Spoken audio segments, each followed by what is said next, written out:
সার্জিস আলম সাবেক ছাত্রলীগ এই নেতা, এখন কিংস পার্টি বলে খ্যাত জাতীয় নাগরিক পার্টি বা এনসিপির উত্তরাঞ্চলের মুখ্য সংগঠক। শতাধিক গাড়ি বহন নিয়ে রাজনৈতিক শোডাউন করে বিতর্কের মধ্যে পড়েছেন তিনি। রাজনৈতিক প্রতিপক্ষই নয়, খোদ নিজ দলের নেতাদের প্রশ্নের মুখে পড়েছেন।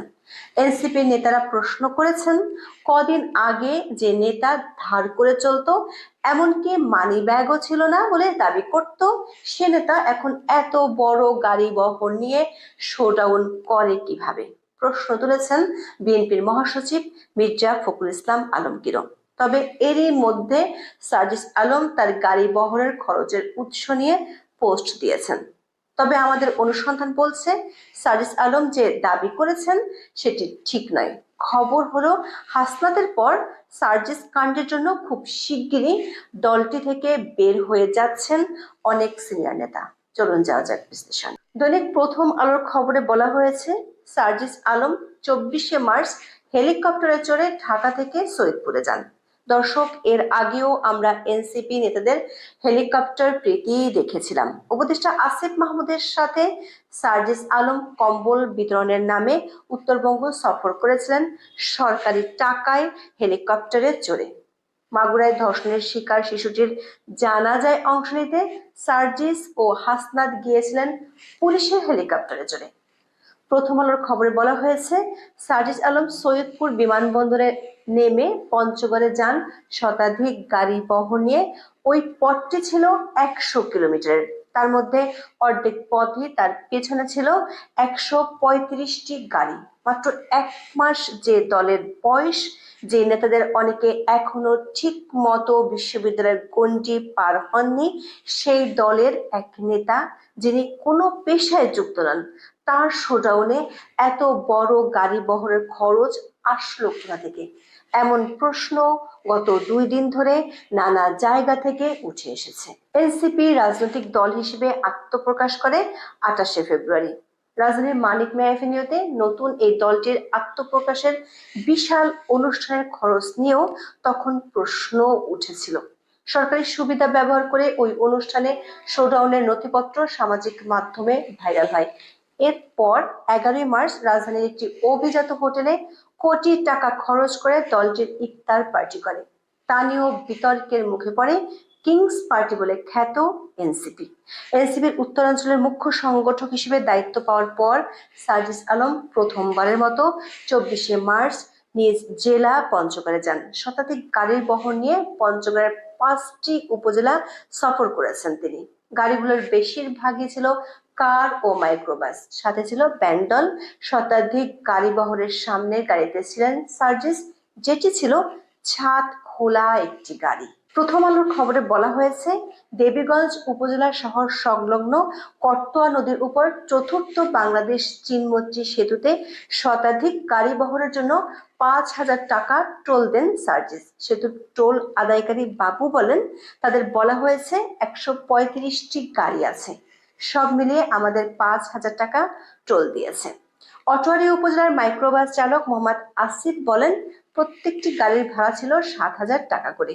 দর্শক, আমরা পঞ্চগড়ের বেশ কয়েকজন সাংবাদিকের সাথে কথা বলে জানতে পেরেছি, সার্জিস আলমের বহরে মোট 153টি গাড়ি ছিল। তার মধ্যে ব্যক্তিগত গাড়ি ছিল মাত্র 60টি।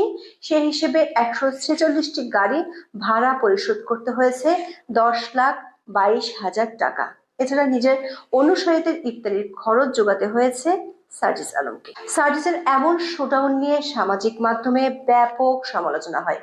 সবশেষ প্রশ্ন তুলেছেন তার দলেরই নেতা এনসিপির জ্যেষ্ঠ যুগ্ম সদস্য সচিব তাসলিম জারা, যারা আশা করেছেন সার্জিস আলম জনগণের সামনে এর একটি গ্রহণযোগ্য ও পরিষ্কার ব্যাখ্যা তুলে ধরবেন।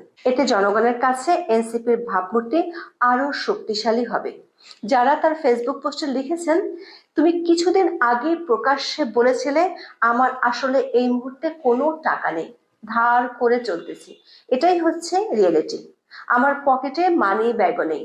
তোমার এই সাদাসিধে জীবনযাত্রার কথা আমাদেরকে অভিভূত করেছিল এবং জনগণের কাছে আমাদের সংগ্রামকে আরো গ্রহণযোগ্য করেছে।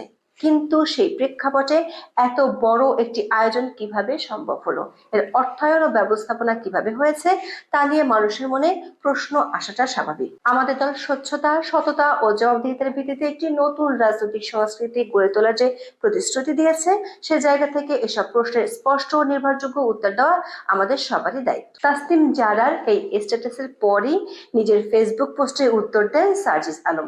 দাবি করেন তার পরিবার, আত্মীয় স্বজন, বন্ধু বান্ধব এবং জেলার অনেক শুভাকাঙ্ক্ষী তাদের ব্যক্তিগত উদ্যোগে অর্ধেকের বেশি গাড়ি নিয়ে গিয়েছিলেন, যেগুলোর ব্যয় বহন করতে হয়নি। বাকি প্রায় 50টার মতো গাড়ির 6,000 করে যে 3 লাখ টাকা ভাড়া দিতে হয়েছে, সে টাকা দেওয়ার সামর্থ্য তার পরিবারের আরো 50 বছর আগেও ছিল বলে দাবি করেন তিনি। সার্জিস আলম তার স্ট্যাটাসে যে দাবি করেছেন সেটি আরো ভয়াবহ। তিনি লিখেছেন, ফেসবুকের রাজনীতি আর মাঠের রাজনীতি এক নয়। প্রতিপক্ষের সাথে লড়াই করার জনবল এবং সামর্থ্য আপনার যদি না থাকে কিংবা আপনি দেখাতে না পারেন, তাহলে মাঠের রাজনীতিতে দাঁড়ানো সম্ভব নয়।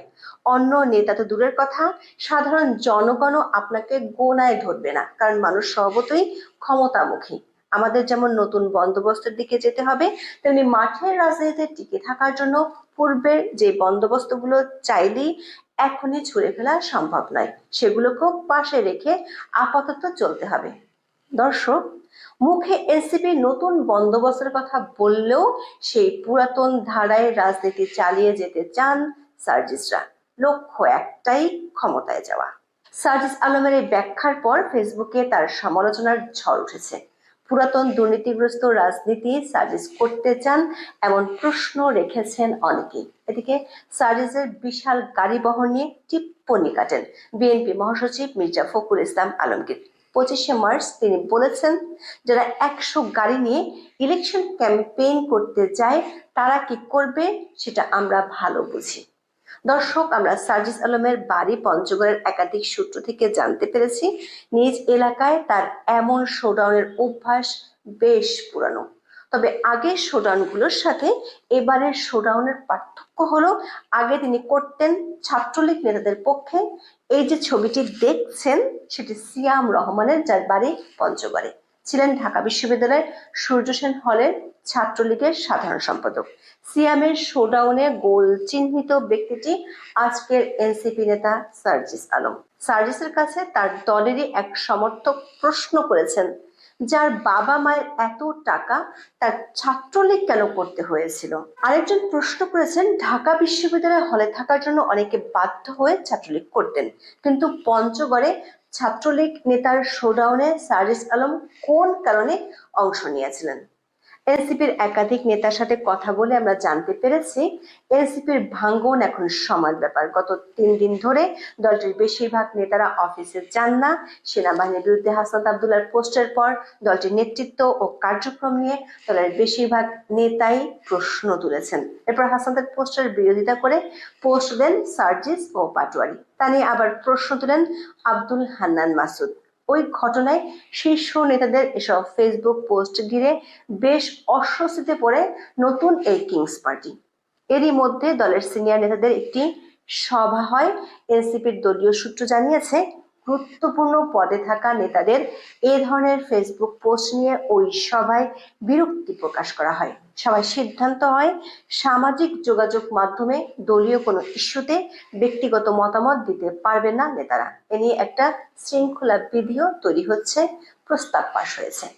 এ বিষয়ে কেন্দ্রীয় সব নেতার স্বাক্ষর নেওয়া হবে। এছাড়া সাংগঠনিক যে কোনো বিষয়ে বক্তব্য বিবৃতিতে সতর্ক থাকতে বলা হয়েছে। কিন্তু 2 দিন যেতে না যেতে সার্জিস আলমের শোডাউনের কারণে আবারও আলোচনার মুখে পড়ে দলটি। সে আগুনে ঘি ঢালেন তাসনিম জারা। এনসিপির একাধিক নেতা বলছেন, এভাবে এনসিপিকে যদি একের পর এক বিতর্ক ঘিরে ধরে এবং দেশবাসীকে আরো আশাহত হতে হয়, তাহলে নতুন এ দলটির পথ চলা কঠিন থেকে কঠিনতর হয়ে উঠতে পারে।